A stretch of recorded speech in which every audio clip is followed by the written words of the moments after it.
Something startles me where I thought I was safest. Behold this compost. Behold it well.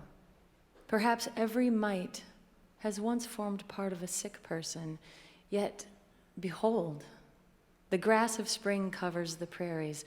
The bean bursts noiselessly through the mold in the garden. The delicate spear of the onion pierces upward.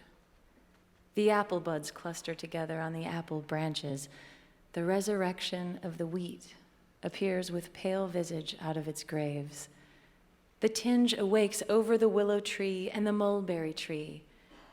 The he-birds carol mornings and evenings, while the she-birds sit on their nests. The young of poultry break through the hatched eggs. The newborn of animals appear. The calf is dropped from the cow, the colt from the mare. Out of its little hill faithfully rise the potato's dark green leaves. Out of its hill rises the yellow maize stalk. The lilacs bloom in the dooryards. The summer growth is innocent and disdainful above all those strata of sour dead.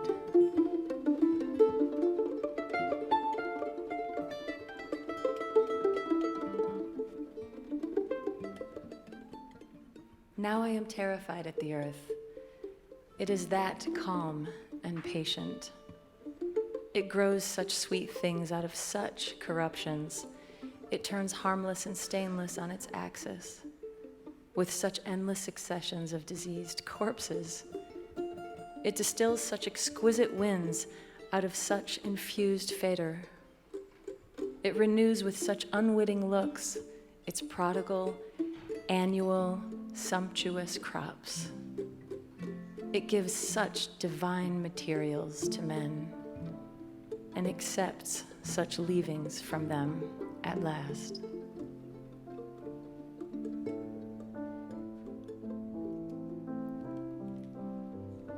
He opens his eyes, falls in love at first sight with the girl in the doorway. What beautiful lines, how full of life after thousands of years. What a face to wake up to. He holds back a sigh as she touches his arm. She dusts off the bed where till now he's been sleeping under miles of stone. The dried fig of his heart, under scarab and bone, starts back to its beating.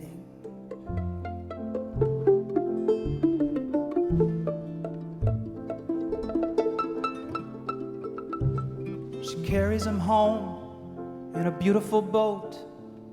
He watches the sea from a porthole in stowage, and he can hear all she says as she sits by his bed. And one day his lips answer her in her own language. The days quickly pass, he loves making her laugh. The first time he moves, it's her hair that he touches. She asks, are you cursed? He says, I think that I'm cured.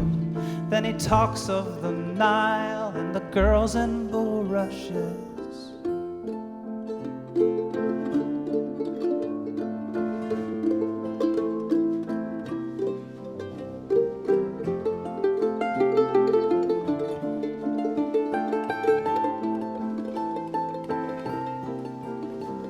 In New York he is laid in a glass-covered case. He pretends he is dead. People crowd round to see him, but each night she comes round and the two wander down the halls of the tomb that she calls a museum. Often he stops to rest, then less and less. Then it's her that looks tired, staying up asking questions. He learns how to read from the papers that she is writing about him, and he makes corrections. It's his face on her book.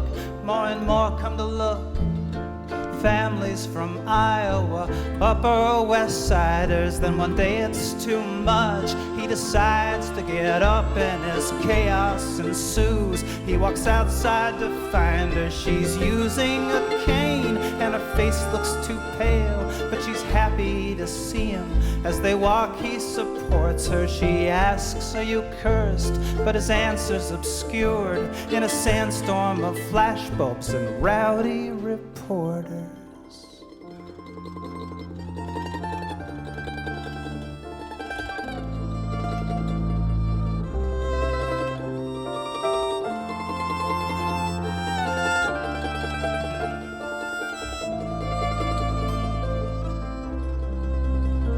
Such reanimation to tour the nation. He gets out of limos, he meets other women, he speaks of her fondly, their nights in the museum.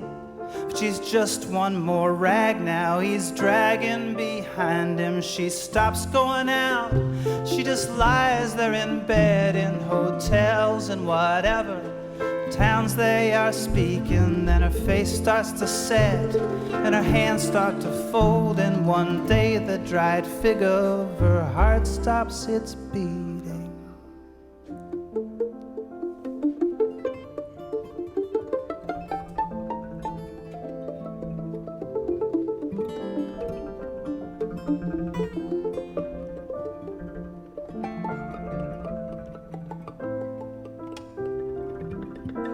Long ago on the ship, she asked why pyramids. He said, think of them as an immense invitation. She asked, are you cursed? He said, I think that I'm cured.